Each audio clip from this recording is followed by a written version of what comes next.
Hello, you wonderful people, and welcome to another episode of Nerd Mode. This being a show where I introduce you to a show that you may or may not be familiar with. For today's Nerd Mode, I'm going to talk about Avatar: The Last Airbender. Like always, this isn't a review, it's just me talking about a series that I really like that I recommend you check out for yourself. Avatar: The Last Airbender is an action-adventure fantasy series that follows a young airbender named Aang, who is the next Avatar, a being of great power that exists to keep balance in the world. After a series of events, Aang was frozen in a ball of ice and awakens 100 years later to find out the world has been taken over by the Fire Nation. Joined by a young waterbender Katara and her brother Sokka, the young Avatar sets out to save the world and end the Fire Nation's tyranny. Okay, now let me backtrack a little bit and explain some things. As I mentioned earlier, the Avatar acts as a means of balance in the world, so the Avatar must always exist. So for that to be, the Avatar is continuously reincarnated. Upon the death of the previous Avatar, he or she is reborn as a new person. And as you heard earlier, I also used the term bender. A bender is a person who can summon and or manipulate one of the four elements: earth,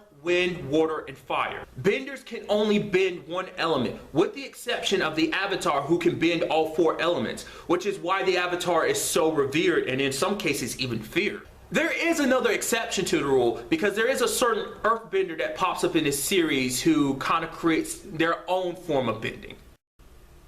It's actually very interesting because each bending has a dual side to it. The aforementioned new form of bending, which acts as a dual side to earth bending, water bending has a darker side to it, and firebenders can do a special thing. Do note that not everyone in the Avatar universe is a bender. There are regular people too. What's great about this series, besides telling a great story? Plenty of action, a very amazing world, a bit of comedy, but it also has this bit of a darker, dramatic side to it as well. And even though some may qualify it as a kid show mainly because it's an animated series, it does deal with many mature themes and concepts, like redemption, betrayal, loss, as well as clashing beliefs. For the case of redemption, you have a character like Zuko, Prince of the Fire Nation. He was banished by his own father, the Fire Lord, leader of the Fire Nation. Throughout this series, he chases after Aang relentlessly because for him, Aang is kind of a means of redemption for him, a way to be accepted and even loved by his father for once in his life. It makes you feel really sorry for him. As for loss, the series does not shy away from the subject of death.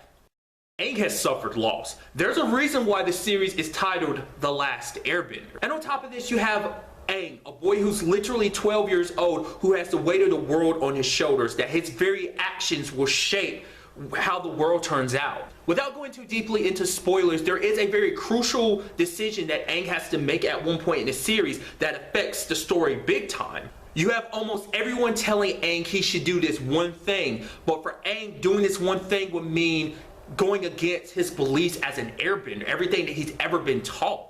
And that's what makes this series so amazing. It takes these themes and these amazing characters and this amazing world and develops it into like this amazing series. The series is obviously complete. It has a grand total of 61 episodes spanned across 3 seasons, or rather in this case of the series, books. A very interesting thing about these seasons, or rather books, is that each one is named after the particular element that Aang is learning to bend in that particular season, being water, earth, and fire respectively. There is a sequel called The Legend of Korra, which follows the next Avatar, Korra.